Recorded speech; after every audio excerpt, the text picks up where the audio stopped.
Here.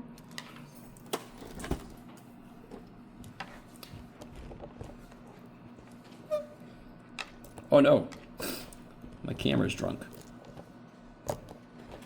There we go. You okay, camera? Okay.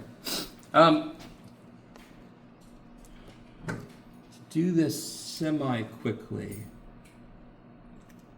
I want to do just not terribly detailed, but just slightly more detailed than normal. Yeah, let me put pi over 4 in here. So sine, here, let's do this. There we go, that's better. 1, 1, 2, okay, just like this. Sine, of course, starts where? Well, I pointed right at it. That was smart, Jeff.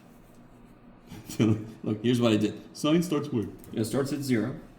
And then at pi over 2, it goes to the maximum, yes? What was sine of pi over 4? What is it? What is it just with radicals? So what's the sine of pi over 4? What's the value of the sine of pi over 4? Rad 2 over 2. Rad 2 over 2. Rad 2 is roughly 1.4, divided by 2 is 0.7. So are you with me? So I just want to be a little more detailed. Sort of like we did when we very first graphed sine. So this is 0.7 here. All right, so that goes into this.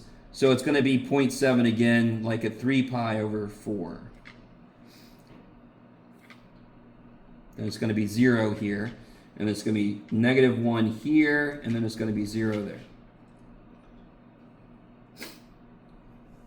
And again, it's going to be like 0.7. Okay.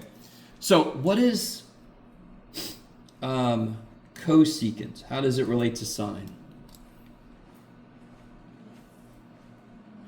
1 over, yes? So therefore, what does cosecant do? Every output sine has, cosecant's going to have 1 over that. You guys are all with me? That's what it is. Cosecant is 1 over sine. So if sine has an output of 1, what does cosecant have an output there? If cosecant is 1 over sine, if sine is 1, cosecant is. Okay, let's see. So sine, 1 over sine is cosecant. If sine is 1, cosecant is 1 over 1, which is 1. Okay. If sine has an output of 0.7, cosecant will be 1 over 0.7, and that's an estimate. What is 1 divided by 0.7? Anybody have a calculator? I'm going to do it in my head, but 1.4 something. So that, for cosecant, it will have an output at pi over 4 of 1.4. Yes, because cosecant is 1 divided by every output of sine. Now, do you see how this relates to the question, the last question on the test? What's going to happen at 0 for cosecant? If sine is 0, what does cosecant think? If sine is 0. So I have to put a wall there, vertical asymptote.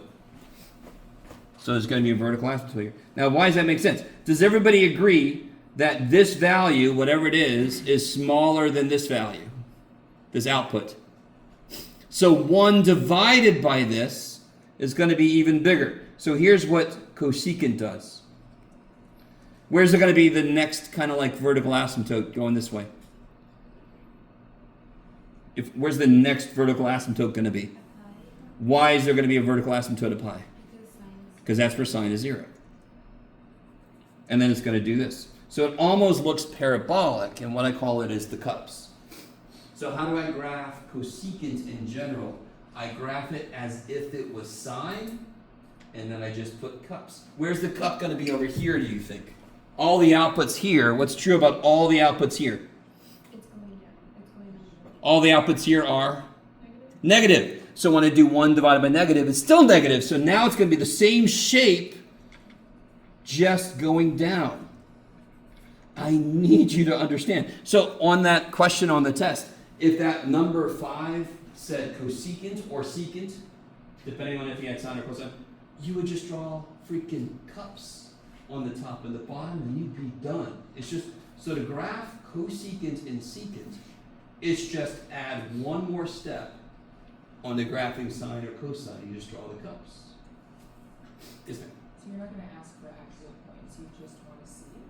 Well, what you do, so, do I have, hold on, sorry. Oh yeah, I do. Sure, I'll flash, sure. You guys will be so excited.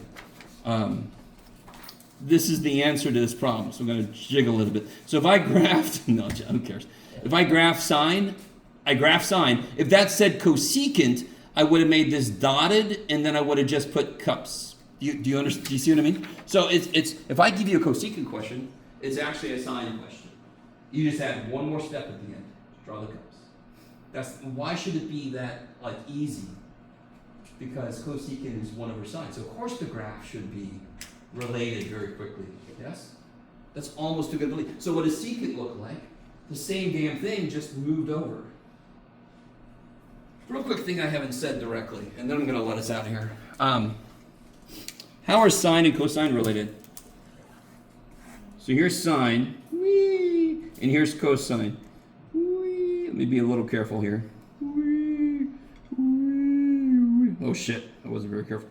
How are they related? Do you see how, if I just move this back, sine would become cosine? If I just move this graph back, sine would become cosine. How much exactly do I move it back? Well, where is this for sine? What is this? What input makes the output 1 for sine?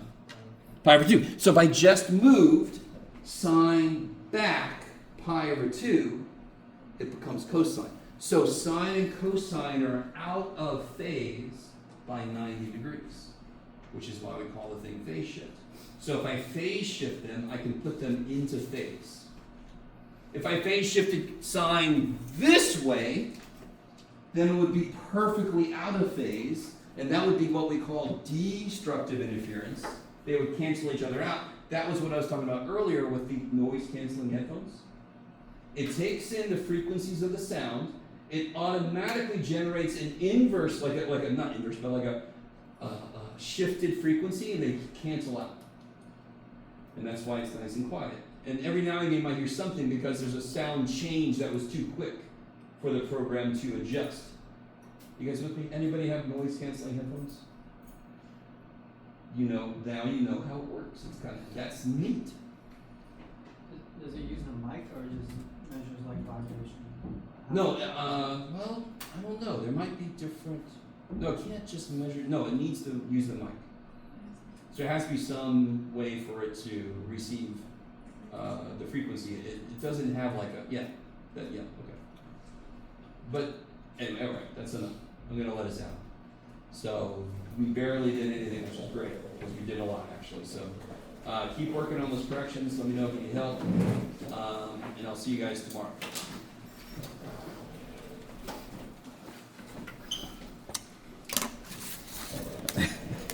I do want to say this.